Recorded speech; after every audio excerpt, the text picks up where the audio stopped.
America ভয়ানক একটা দেশ এবং এই আমেরিকাকে ভারত জব্দ করছে এইরকম একটা বিষয় কিন্তু বেশ কয়েক সপ্তাহ ধরে কিন্তু রটেছে বা ঘটেছে।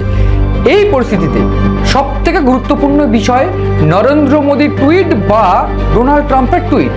এই যে টুইট চালাচালি, সেই টুইট চালাচালির পর বিশ্লেষক মহলের একটা প্রশ্ন উঠে আসছে, তবে কি শেষমেশ ভারতের কাছে আত্মসমর্পণ বা ভারতের কাছে হার স্বীকার করলো ডোনাল্ড ট্রাম্প বা আমেরিকা?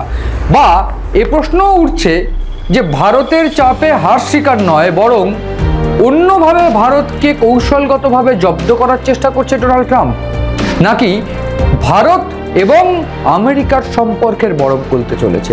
এই গোটা বিষয় নিয়ে আজকের মূল আলোচনা, এবং এই মূল আলোচনাতে আমি বেশ কয়েকটা গুরুত্বপূর্ণ বিষয় তুলে ধরার চেষ্টা করব এবং এই মুহূর্তে ডোনাল্ড ট্রাম্প এবং নরেন্দ্র মোদীর যে সম্পর্ক, সেই সম্পর্কের উষ্ণতা বিশ্লেষণ করার চেষ্টা করব। আমি একেবারে প্রথম থেকে যদি দেখি, রাশিয়ার তেল কেনা থেকে শুরু করে ভারতের উপর টার্গেট এবং ট্যারিফ বসানো 50%, তারপর কৌশলগতভাবে ভারতের যে মুভ, সেই মুভের কাছে দাঁড়িয়ে আমেরিকা আত্মসমর্পণ করতে চলেছে বা কোথাও গিয়ে হার মানলো আমেরিকা বা ডোনাল্ড ট্রাম্প, এই প্রশ্ন উঠছে। তার একেবারে বেসিক জায়গাগুলো আমি একটু তুলে ধরবো। প্রথম থেকে আমরা দেখেছি এসসিও সম্মেলন কিন্তু নরেন্দ্র মোদী সেইভাবে করেননি বা যাননি। সেক্ষেত্রে বিদেশমন্ত্রী এস জয়শঙ্কর তিনি গিয়েছিলেন এবং চলতি বছরও এসসিও যে সামিট, সেই সামিটে কিন্তু যে বিদেশমন্ত্রী তিনি গিয়েছিলেন।